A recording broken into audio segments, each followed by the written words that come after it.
Most people think property value is something you wait for.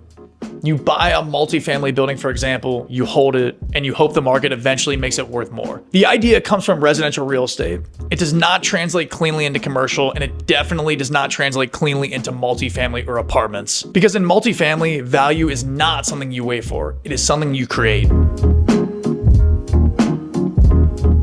In this video, I want to walk through how you actually make a multifamily or apartment property more valuable, not cosmetically, not emotionally, but in the way that investors, lenders, and buyers actually measure value. This is not solely about granite countertops or trendy paint colors. These things can help, but they are not the core driver. The core driver is income and the quality of that income. So let us start with the foundation. Multifamily properties are valued based on net operating income. Value moves when NOI moves. If NOI stays flat, value stays flat, even if the building looks better. That framing matters because it immediately changes where you focus your energy. There are only two ways to increase NOI. You either increase revenue or you reduce expenses. Everything else is secondary. Super simple. Let us talk first about revenue. Increasing revenue does not just mean raising rents blindly. It means improving the quality, durability, and predictability of the income stream. One of the most direct ways to do that is through rent optimization. Not rent spikes, but alignment with the market. Many underperforming multifamily properties are simply under-rented because ownership has been passive, cautious, or disconnected from current demand. That does not mean you push tenants out unnecessarily.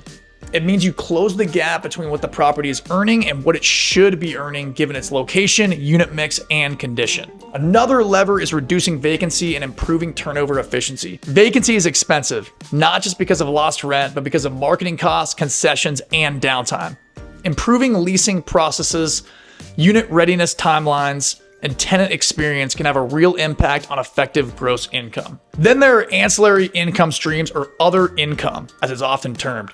Laundry, parking, storage, pet fees, application fees, utility reimbursements. Individually, these look small. Collectively, they can materially move NOI, especially in larger properties. The key here is consistency. Buyers pay more for income they trust. Volatile income is discounted. Stable income is rewarded. Now let us talk, on the other hand, about expenses. Expense reduction is often the fastest way to increase value, but it is also where inexperienced owners make mistakes, big time. The goal is not to cut costs at the expense of the asset. The goal is to run the property more efficiently and effectively thus. Start with controllable expenses. Property management fees should reflect performance. Maintenance costs should be predictable, not reactive. Vendor contracts should be reviewed regularly, not left on autopilot. That's how you get ripped off. Utilities are a major lever. Sub-metering, RUBS programs if they're legal in your state, and efficiency upgrades can significantly reduce owner-paid expenses while aligning usage with tenants. Insurance and taxes should be audited regularly, not assumed correct, especially when you're buying or looking to buy a property. Errors happen more often than people think, and small corrections compound over time. What matters here is not just lower expenses, it's cleaner, more defensible financials. When a buyer underwrites your property, they want to see logic, not noise or confusion. There's another category that often gets overlooked, and that is operational risk. A property with poor collections, short-term leases, deferred maintenance, and weak tenant screening will be discounted even if the current NOI looks decent. Improving lease structures, tightening collections, and addressing deferred maintenance does not always increase NOI immediately, but it improves the quality of that NOI. That directly impacts value. Think about it this way. Two properties can have the same NOI on paper.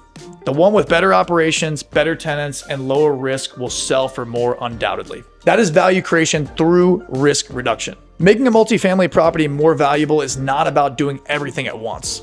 It is about understanding which levers matter most for your specific asset, in your specific market, at your specific stage of ownership.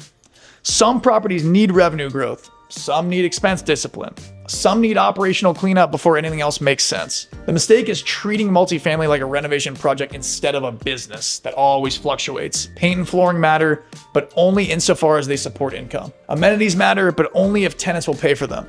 Capital improvements matter, or CapEx, but only if they increase NOI or reduce risk. Everything ties back to the income statement. So here is the principle to remember. Write this down if you're taking notes. You do not make a multifamily property more valuable by making it prettier.